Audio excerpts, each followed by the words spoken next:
anytime, an interdisciplinary group of people with diverse backgrounds, different places in their life, different ages, demographics for sure. I think anytime a diverse group comes together, working towards a common goal, it's a positive thing. I think one of my biggest takeaways was that we all want a community where the workforce can thrive and where families can live. We just all have different ideas about how to get there.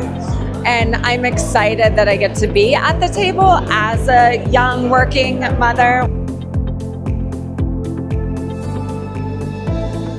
I believe in healthy friction. I think we should disagree. I think we should push back on each other, which is why I appreciate anybody who's willing to push back on me, because it challenges us to think about, why do we believe what we believe? I shared this quote from Thomas Jefferson recently: in ways of style, be like the current; in ways of principle, be like the rock. And so that's what I saw here today.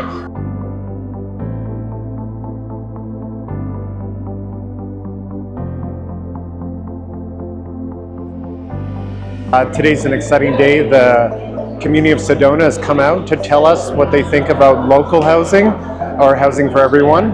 And we're just here to listen to all opinions. And in the end, we're really interested in finding out, in 10 years, 15 years, or 20 years, when people look left and right, what do they want the community to look and feel like? And I think all opinions are important, so we're just here to listen and go from there. But what an exciting day.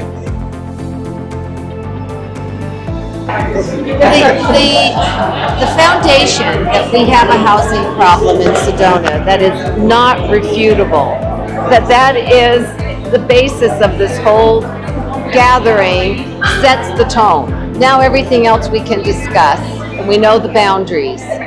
So we're not moving the goal. We're talking about our need for housing and what we can do in Sedona.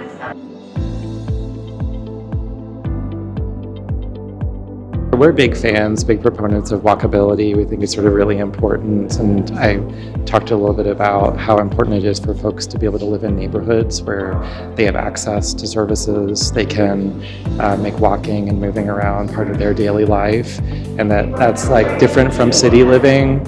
It doesn't have to be something where you're living in big buildings. You can do that when you have connections to the earth and to greenery, and still be able to meet your neighbors, but also walk to get a gallon of milk when you need one. And so we're really interested in sort of making places like that. Sedona is really special because it's already compact. It's an easy place to get around. If it had better infrastructure for folks to walk and bike, it would be a really great model.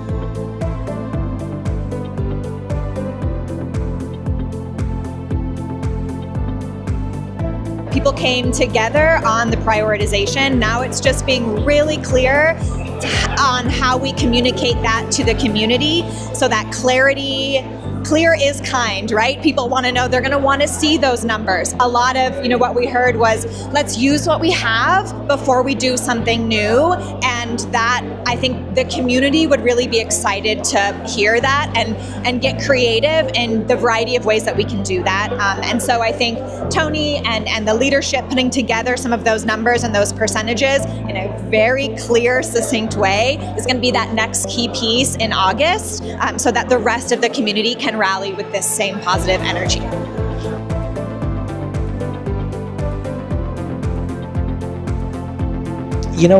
I come into all of these with as little of an opinion as possible so that I can learn from what people have to say. I think the things that I learned today is, one, despite all of the discussion of divisiveness in the community, there's common ground here. So that's very refreshing to see. I love the variety of opinions. I love all of the people coming together. I love the fact that we were able to create an uncomfortable situation where everybody had an opportunity to speak their mind and we all had to listen. And I think the result was pretty extraordinary.